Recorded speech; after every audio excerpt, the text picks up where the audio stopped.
it certainly seems like the use of IEPA, the Emergency Economic Powers, to institute these Hmm. tariffs are designed to achieve some ends with respect to fentanyl interdiction. Now, fentanyl is Hmm. a serious public health issue and deserves the attention the president has given it. However, the real question is whether the potential trade war that we're facing down right now is really worth the risk in terms of addressing what is essentially a joint law enforcement and interdiction type of effort that's required. Well, so is this a trade war or a drug war? The White House was using the latter term this morning.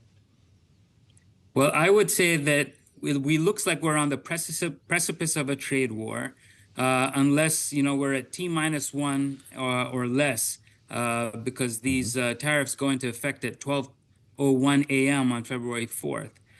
The dance between Mexico and the U.S. right now perhaps is a way to forestall that. The real question is, shouldn't we be fighting a tech war? Because that's really what the issue is as far as economic security of the United States is concerned. And I think that this may actually be ultimately somewhat of a distraction from what we should be focused on. And Oh, certainly, I think the administration is aware of this, but again, the question is about focus. okay. So Navin introduces an interesting idea here and a smart question. By the way, Navin, no one's talking about the 10% tariffs against China, which are more likely to be implemented or kept in place, I would argue, than the Canadian or Mexican tariffs. We've talked recently about turning the screws on export controls for high-tech GPUs, the advanced stuff that NVIDIA is selling, for instance. Is that the direction you're looking in? And why are we talking about Mexico and Canada if that's the case? Well, the reason we're talking about Mexico and Canada is because the North American economic ecosystem is highly integrated. Those players have much to lose given their export exposure to the United States. But with respect to China, the 10% tariff, remember what they had priced in was something like 60% tariffs based on what the Yeah. president had said Okay. during the campaign. So this is much Hmm. lower than that. We will feel the hit here in the US on things like electronics and other types of goods and services like that from China.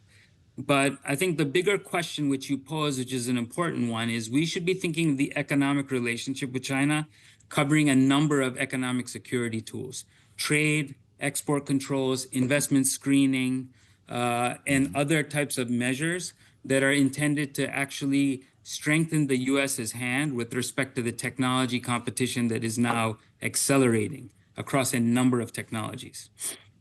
If the fentanyl is coming from China and going through Mexico and Canada to get here, most of it through Mexico, that also can change the way you're looking at this drug war. Why don't we go to the source instead of play with the 100%. partners? 100%. And as you'll recall, during the Biden administration, there was an agreement with President Xi to work on that issue. I think you have certainly put your finger onto a really important issue, which is the source. And I think that is a curious decision to prioritize what is in effect harder measures with Mexico and Canada right now relative to the Chinese. Who knows what's coming down the pike in terms of the game plan of the administration, but sequencing matters. And so Mm. now we're going to focus on our closest allies relative to what is our principal competitor. Navina, I see a headline just crossing the terminal. Secretary of State Rubio, Mexico sending National Guard to the border is, quote, a very good sign, unquote. Is there an I equivalency lost you here there. for Canada? What is it that Justin Trudeau can promise Donald Trump on the phone at 3 o'clock? You're going to line up the Mounties and that's going to be it along the northern border here? Or is it something more than that? Well, it's interesting because the AIPA order was focused on fentanyl, and the cross-border fentanyl from Canada is relatively small, like very, very small, negligible relative to Mexico. And Yeah. so really the question is, what's the goal of this, and what do you really want from Canada? Are there unstated goals that are not in the AIPA order, or is there something more? And so I think that explains the difference in the way that relatively Canada and Mexico have responded. So Mexico has really made a number of measures, and you just read that out, to demonstrate focus on fentanyl. Canada's response is a little bit different. They've said, well, we'll retaliate. I think the Ontario premier has said that he's banning U.S. companies from government contracts in Ontario. So it's a much harder Yeah. stance. And it's really because these measures affect those countries differently, and their potential kind of alternatives are also different.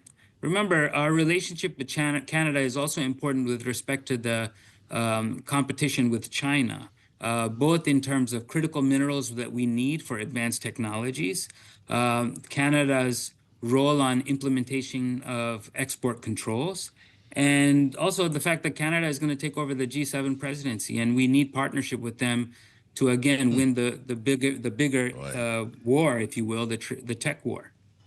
Wow, that's a good one, Navin. I haven't heard anybody mention that, the G7. We like data here at Bloomberg. Let's put some numbers on this. To your point, Canada negligible as a source of fentanyl trafficking. 43 pounds came across the northern border last Right. year Right. versus 21,000 pounds across the southern border. Gives a little bit of perspective to what we're talking about. Navin, what does this portend for the EU? Donald Trump says Europe is next. Well, there are two things. He says they're next. Again, the question is going to become, what are the goals of whatever tariffs he puts on the EU? Are we dealing with trying to address bilateral trade deficits? So, for example, in the case of Mexico and Canada, you may put these tariffs on both countries, but you will likely experience an increase in imports from other countries like Germany, like those in Europe. So the overall aggregate trade deficit will not reduce, but you might shift which countries you have a deficit in relative to others. And so the question is, what's the goal with respect to Europe? Is it to address the bilateral trade deficit? Well, let's see what the president does there. Is it to achieve some other non-economic ends, such as the fentanyl case in here in North America? Are there other goals he's trying to achieve with Europe? Potentially there are. And then you'd have to ask the question, are these commensurate? You have economic measures, the costs of which we don't fully understand because they have to play out. And then you're trying to achieve relatively short-term actions on non-economic policy issues. And so the question is it a good motivator for that? That is the jury is still out on that.